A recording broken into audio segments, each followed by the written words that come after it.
Professor Oh Eun-kyung, Korea's first expert on Turkic and Islamic culture. Let's listen to her story on today's Heart to Heart.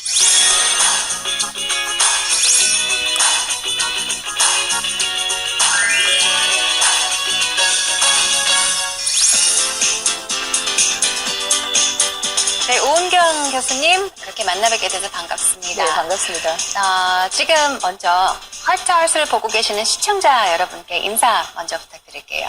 네, 안녕하세요. 하트투하트 시청자 여러분. 이 자리에 뵙게 돼서 반갑고요. 여기에 출연하게 돼서 영광입니다. 네, 감사합니다. 일단 먼저 교수님께서 우즈베키스탄에서 외국인 최초로 국가 박사 학위를 네. 따셨다고 들었어요. 먼저 설명을 좀 부탁을 드려야 될 것 같아요. 국가 박사란 뭔지, 그리고 어떤 의미가 있나요? 국가 박사라는 걸 이제 말 그대로 네. 우리나라 같은 경우에는 대학에서 학위를 주는데요. 이제 국가에서 주는 학위 제도예요. 그래서 우리나라에 그런 제도가 없기 때문에 굉장히 생소할 수 있는데 네. 이제 구소련 국가라든가 이제 유럽 몇몇 국가에는 아직도 그런 제도가 존속하고 있거든요. 네. 그래서 여기서 국가 박사를 받으면 그러니까 구소련권에서는 이제 원래 의미의 이제 박사가 되는 거고 이게 정교수 제도예요. 그래서 정교수가 될 수 있는 자격을 취득하고요. 현직 교수들이 이제 받는 제도고 이거를 받지 못하면 대부분의 교수들은 이제 부교수로 정년퇴직을 하게 되고 이 학위를 받아야지만 정교수 프로페서가 되게 되는 거예요. 그렇군요. 네. 일단 우즈베키스탄에서 학위는 심사 조건이 굉장히 까다롭다라는 얘기를 들었어요. 현지에서 학위를 취득하기 위해 어떤 조건들이 있는지 설명 주시죠. 사실 이제 제 기억을 더듬자면은 심사까지 가기 위해서 네. 이제 논문을 출판을 해야 되는데 뭐 국내외 저널, 그러니까 국내외라는 우즈베키스탄을 포함해서 그 외국 저널에 이제 20편 정도 논문이 실려야 돼요. 그리고 또 시험을 통과를 해야 되고요. 시험이라는 건 이제 전공 시험인데요. 그 전공 시험이 저는 이제 몰랐는데 굉장히 어마어마한 시험이더라고요. 그래서 갔더니 그 문제가 130문항이 나오는데 네. 거기에서 이제 3개를 제비뽑기를 해요.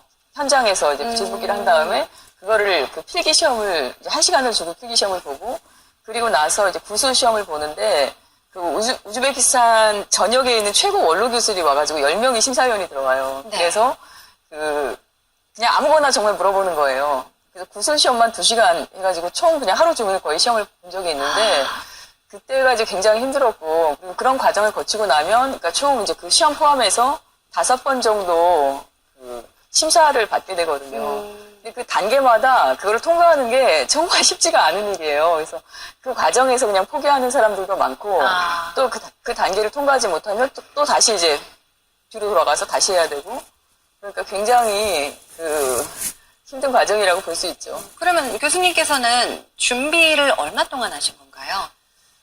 근데 이제 그게 학위 과정에 입학해서 끝난 것까지는 이제 만 5년인데, 원래 입학할 때 그 전에 과정을 봐요. 그러니까 네. 그 전에 이제 이력을 보는데, 그 전에 어떤 학위가 있었고, 경력은 어떤 게 있었고, 학술대회 참가는 뭘 했고, 이런 걸 다 봐서 하기 때문에, 저의 그 학술활동 전반 거의 뭐 20년 전체를 다 심사했다고 볼 수가 있는 거죠. 20년이요. 어마어마한 시간인데 20년 동안 준비를 하셨다. 와. 이렇게 우즈베키스탄 학술원 회원에 또 추천이 되셨다는 네. 얘기를 들었어요. 학술원 회원이라는 게 어떤 의미가 있는지. 사실 우리나라에도 학술원이 있긴 있는데요. 네. 많이 이제 알려지지는 않고 있는 것 같은데, 그 구소련 국가에서는 학술원이라고 해서 국가가 공인된, 그러니까 국가가 인정하는 그 학자들이거든요. 그래서 그 학술원 회원이 되면은 네. 그 최고의 영예라고 할 수가 있죠. 근데 이제 외국인인데 그걸 받아주기가 쉽지가 않고, 네네. 그 학위 심사를 마치고 나서 이제 그 회원으로 추천이 됐었는데, 그 심사를 또 1년 반 정도 했다고 해요. 네. 그게 어떤 활동을 했는지, 또 업적은 뭐가 있는지 하고 나서 작년에 최종적으로 승인이 됐다라고 이제 통보는 받았는데, 디플로마를 받으러 오라 했는데 제가 시간이 없어서 못 갔어요. 그래서 어떡해요? 가실 계획 없으세요? 네, 올해 여름엔 이제 가서 받아야죠. 교수님께서는 지금 우즈베키스탄 외에도 다른 국가의 문화를 연구 중이시라고 들었는데요. 그 나라에 가서 연구도 하시고 또 책도 많이 내셨다고 들었습니다. 일단 지금 잠시 어떤 책들이 있는지 화면으로 확인을 해보고 더 많은 얘기 나눠보도록 하겠습니다. 네. 네.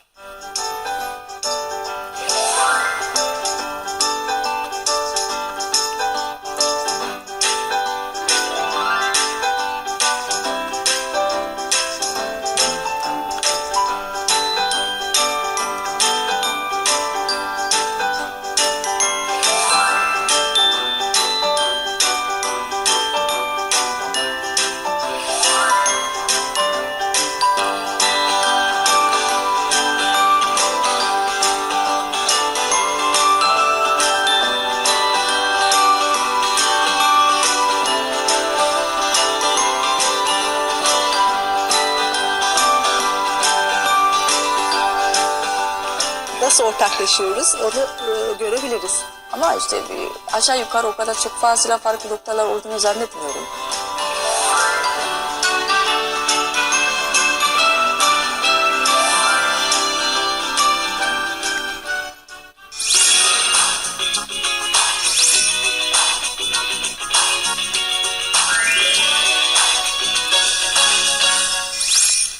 사실 이슬람 문화 전문가라고 하면은 지금도 좀 생소한 분야잖아요.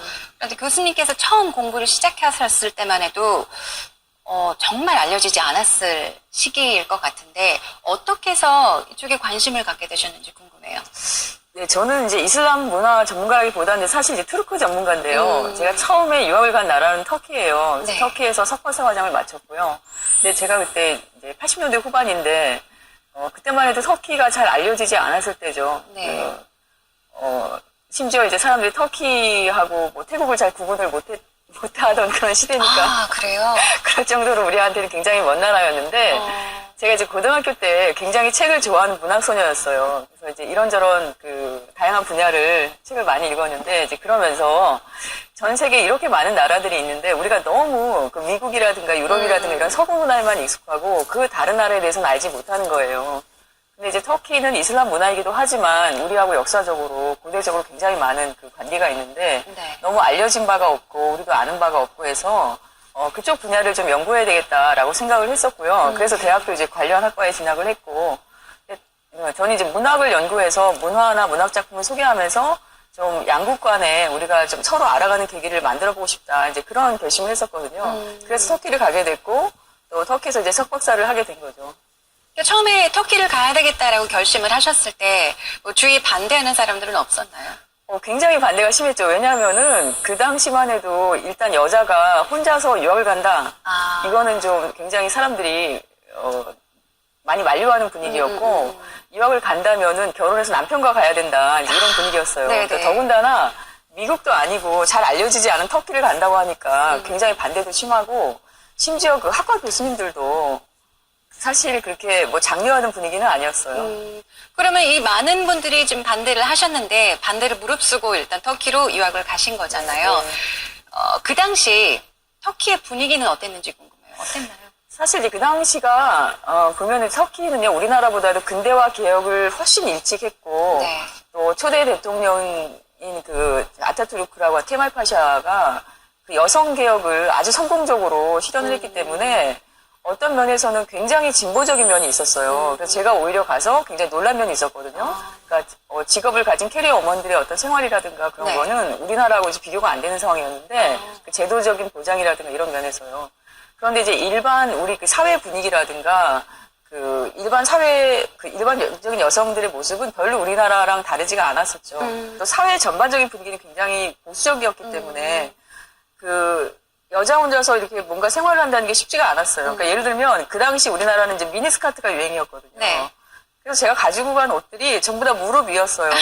근데 하루는 그런 옷을 입고 제가 시내에 어떤 약속이 있어서 이제 나갔는데 어떤 사람이 저한테 막 삿대질을 하면서 이런 짧은 치마를 입고 나왔다고 하면서 어떤 남자가 굉장히 이제 무서웠죠. 이제 그런 거라든지. 네. 아니면 이제 거기서도 저를 이렇게 돌봐주시려고 하는 이렇게 여러 가지 친분 관계가 있으신 분들이 있었는데 네. 이런 치마 입지 말라고 하는 거예요. 네, 네. 근데 그런 게 이제 문화적 차이를 느낄 수 있었죠. 그러면서 터키에서 살면서 이슬람 문화에 대해서 또 이슬람 문화 속의 여성에 대해서 좀 많이 관심을 갖게 된 것 같고 또 우리나라와 우리 유교 문화를 바탕으로 한 우리나라 문화와 별로 다르지 않다는 걸 알게 됐어요. 그래서 왜 여성들은 이렇게 뭔가 차별과 편견 속에서 살아야 될까라고 해서 이제 그쪽 분야에 대해서 또 연구를 본격적으로 시작했죠.